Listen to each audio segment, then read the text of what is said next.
नमस्कार, आप देख रहे हैं the viral news 974। The viral news 974 में आपका स्वागत है। खबर अच्छी लगी हो तो चैनल को सब्सक्राइब कर खबर को शेयर जरूर करें। पार्टी के गालीबाज प्रवक्ता मंत्री पर पप्पू यादव करेंगे 10 करोड़ की मानहानि का केस। पूर्णिया के सांसद पप्पू यादव ने धमकी वाले प्रकरण में अपने ऊपर हुए बयानबाजी को लेकर तीखी प्रतिक्रिया दी है। उन्होंने कहा कि पकड़े गए आरोपी ने किसका नाम लिया या नहीं लिया, यह जांच का विषय है, मगर जिस तरह से एक प्रवक्ता, मंत्री और एक पूर्व जनप्रतिनिधि बयानबाजी कर रहे हैं, इससे सामाजिक द्वेष बढ़ेगा। उन्होंने कहा कि तीनों का मैंने व्यक्तिगत मदद की है। वहीं उन्होंने तीनों की तुलना कुत्ते से करते हुए कहा कि एक पूर्व जनप्रतिनिधि का संपत्ति अचानक कैसे बढ़ गया, ये पूरा पूर्णिया देख रहा है। उन्होंने कहा कि तीनों के जीवन से मुझे कोई लेना देना नहीं है, फिर भी तीनों गलत बयानबाजी कर रहे हैं। वहीं उन्होंने धमकी भरे अंदाज से कहा कि जिस दिन वे निर्णय ले लेंगे फिर समाज में द्वेष बढ़ना शुरू हो जाएगा। मेरे एक कार्यकर्ता से लड़ने की भी हिम्मत नहीं है उनमें। वहीं पप्पू यादव ने कहा कि वे तीनों के खिलाफ कोर्ट में 10-10 करोड़ का मानहानि का केस करेंगे। ताकत भी है, आपने बहुत लूट के कमा भी लिया है। आप लोगों के पास कई बीघा जगह जमीन थी वो भी लोगों को पता है, और आप किस गाड़ी पर चलते थे आज से 90 के दशक में, आपका खानदान वो भी सबको पता है। और आप बैसाखी के सहारे कब कब चले हैं वो भी पता है। और हमने तीनों को मदद की। एक प्रवक्ता जी को जो पटना बैठते हैं, जिनको राजद के प्रवक्ता इतना गाली देता है, वो इसलिए जवाब नहीं देते हैं कि वो उसी का जात है। अब मैं कोई जात तो हूं नहीं, तो अपने जात को तो वो दे नहीं सकते जवाब। कोई कर्म बाकी राजद का प्रवक्ता वो नहीं रखता, उसको एक जवाब नहीं दे।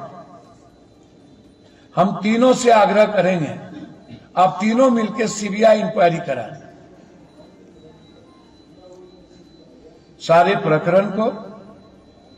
झारखंड सरकार ने कल जो फेसबुक पर आया है उसकी जांच अपने एसआईटी से शुरू कर दिया।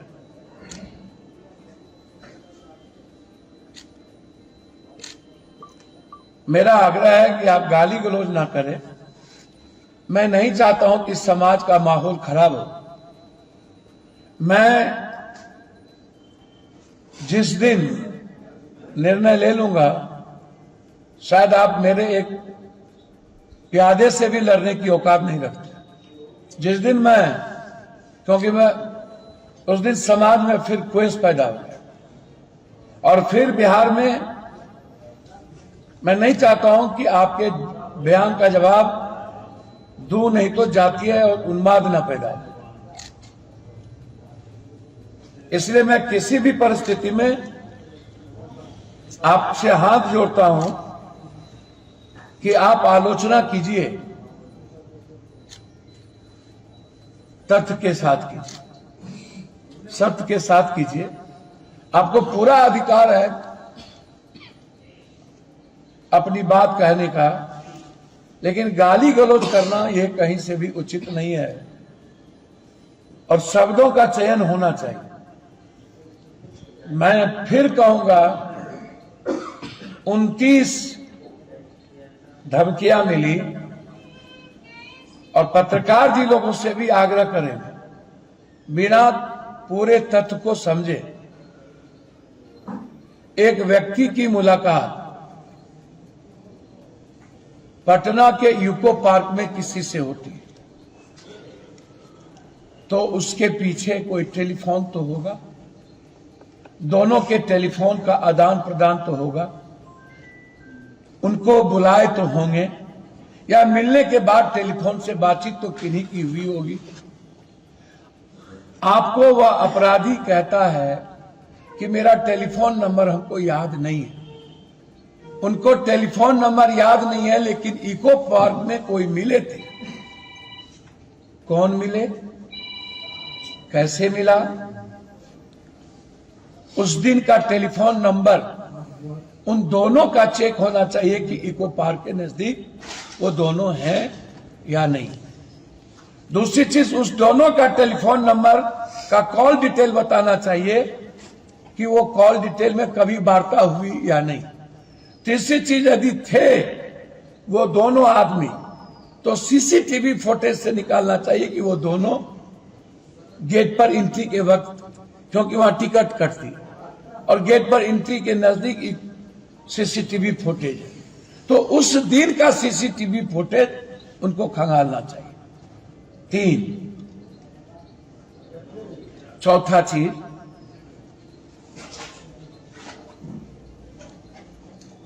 धमकी का, क्राइम का प्रसंग बाहर से बेल होना नहीं होता। आपने गलत तरीके से धमकी सीरियस मामला होता। मैंने उस दिन भी कहा कि हेमंत शाही को जब गोली लगी थी तो पुलिस ने कहा मजाक कर, और 2 घंटे के अंदर उनकी मृत्यु हो गई। तो सरकार ने हमारी जिंदगी के साथ भी हल्के किया, कमजोर किया और मजाक किया है मेरे सम्मान के साथ। मैं स्पीकर को चिट्ठी लिखा हूं और होम मिनिस्टर को, और प्रिविलेज भी लाने जा रहा हूं सोमंगल को,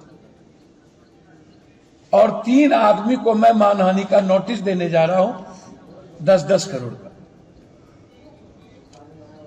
कि जिस तरीके से आधार हाई कोर्ट के द्वारा, और हाई कोर्ट में 3 बहस हो चुकी है इस प्रकरण की, अगले शुक्रवार को पूरी बहस होनी है, और हाई कोर्ट में मैं सीबीआई इंक्वायरी की मांग के लिए फाइल कर चुका हूं। 3 व्यक्ति जिनका इस प्रकरण से कोई मतलब नहीं है, एक प्रवक्ता है, एक मिनिस्टर है और एक भाग्य के कारण कभी जनप्रतिनिधि बन गए थे। किस्मत साथ दिया होगा और हमारे ही लोगों के चलते वो जनप्रतिनिधि बन गए। तो उनकी असीम कृपा। ऐसे 3 लोगों पर मानहानि का मुकदमा करूंगा। लॉयर्स को मैंने सारे तथ्य दे दिया है कि मुझे पूरे प्रकरण की जांच सीबीआई से हो या संसदीय कमेटी से हो और हाईकोर्ट के जज की मॉनिटरिंग।